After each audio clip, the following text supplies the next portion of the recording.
hindi naman natin mababago ang pagtingin nila sa iyo eh. Mas matalino ka nga sa kanila eh, kasi hindi mo sila pinapatulan eh. Hanggat kaya mong pigilan ang galit mo, pigilan mo. Para yun sa katahimikan ng lahat. Para sa katahimikan ng kalooban mo. Ha? Halika, makinig ka. Pigilan mo ang galit mo.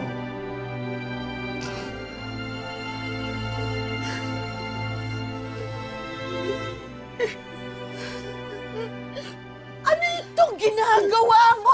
Bakit mo inilabas ito? Bakit mo inilabas ito? Buwisit ka talaga! Buwisit ka talaga! Hindi mo ba alam na hindi mo dapat pinapakialaman ang gamit ng tatay mo dahil kamamatay niya lang? Mamalasin tayo niyan eh! Wala ka talagang alam! Bobo!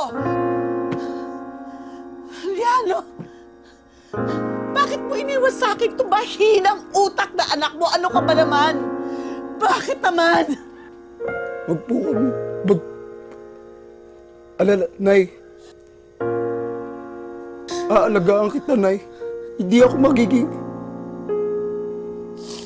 pabigat, Nay.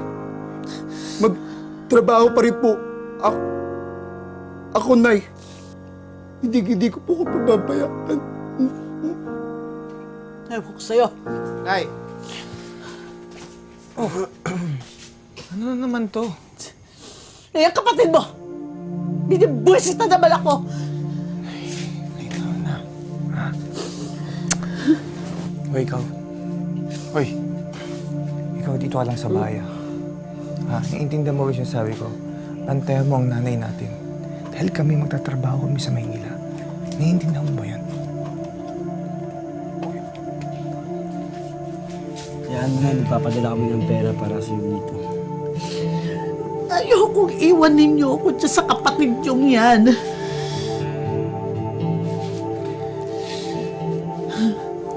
Para din sa atin. Ano ang mangyayari? Baka madisgrasya ako. Anong gagawin yan? Baka tingnan niya lang ako, nangingisay lang ako dyan. Hindi lang alam gawin yan eh. Nay, tama na, tama na. Paano pag nagkasakit ako? Alam niya ba kung anong gagawin niya sa akin? Alam niya ba kung ano ipapainom niyang gamot sa akin? Bakit naman kasi kayong dalawa, sabay pa kayong aalis, sabay niyo pa akong iiwanan eh. Nay, kailangan. Wala na ang tatay. Kailangan namin magtrabaho.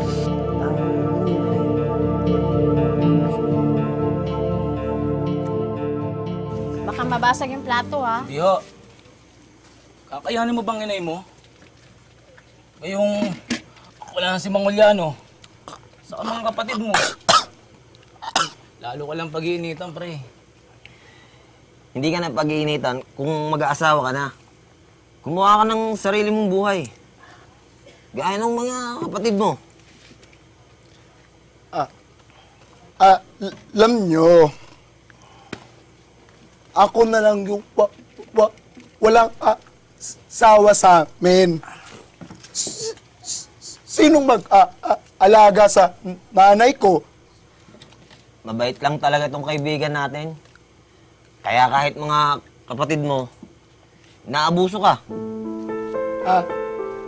Alam nyo kung bakit parang ibang tao yung trato nilang lahat sa akin. Kasi bobo ako.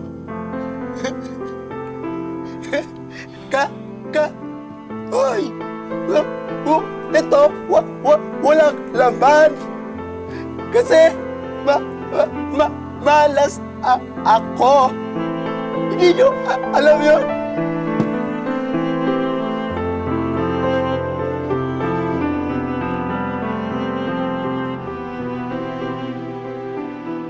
Masyadong lalayo dito, ha. Maglaro-laro kayo dyan.